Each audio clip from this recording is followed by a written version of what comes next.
Et Noémie qui est venue effectivement avec beaucoup de donuts parce qu'il y a une nouvelle marque qui va s'installer en France. Ça va être après l'été, Noémie. Oui, c'est ça. Ceux qui apprécient la saveur de ces donuts américains en rêvaient, c'est désormais une réalité. Ils seront disponibles en France, à Paris, à partir de septembre. Aux États-Unis, il faut savoir que Krispy Kreme, c'est une institution. C'est une enseigne qui fête cette année ses 85 ans.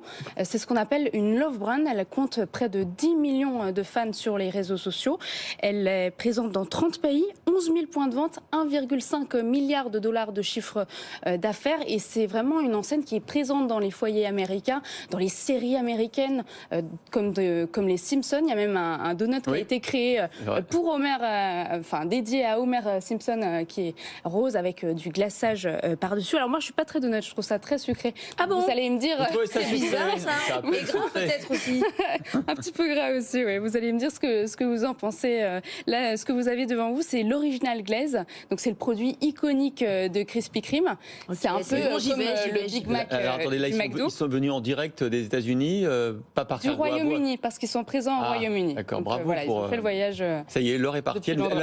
Ça fait quand même un quart d'heure qu'elle me dit ne mange pas de donut, tu vas avoir soif. Et là, elle mange un donut quand même. C'est quand même franchement. Et figurez-vous que c'est gras et sucré.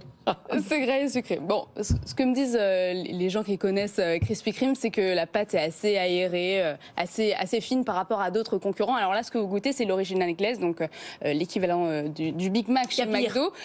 C'est 195 calories, donc voilà, c'est pas énorme par rapport à d'autres concurrents où là on est plus aux alentours de 240, 250 calories. 50% des ventes se font sur ce seul produit, alors qu'il y a quand même une cinquantaine de recettes dans le monde. On écoute le directeur général Alexandre Mazouillet, qui est directeur général de Krispy Kreme France.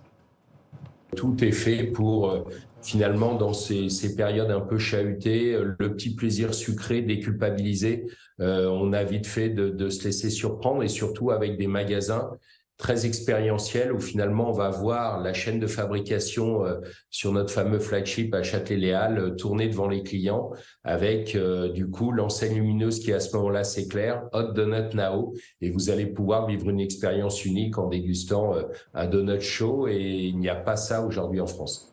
Voilà, donc ça c'est pour l'expérience au magasin. Et dans les semaines qui vont suivre l'ouverture du flagship, on va aussi pouvoir retrouver ces donuts américains en GMS, dans les grandes surfaces, chez Franprix, chez Monoprix, mais aussi des kiosques de centres commerciaux, des aéroports, des stations de métro. Pour l'instant, l'enseigne va se concentrer sur Paris et Île-de-France. Alors la stratégie retail justement de cette marque de donuts, c'est quoi pour la France?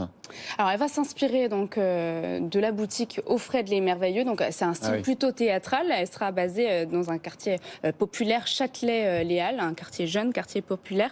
La France est un marché stratégique depuis le rachat de l'enseigne par Jap, qui est également propriétaire de prêt-à-manger. Il y a eu une accélération du développement international, un repositionnement du modèle depuis plusieurs années. Et cette arrivée de la marque en France, c'est le fruit d'une joint venture avec la société Wagram Finance, qui est également propriétaire de Columbus Café.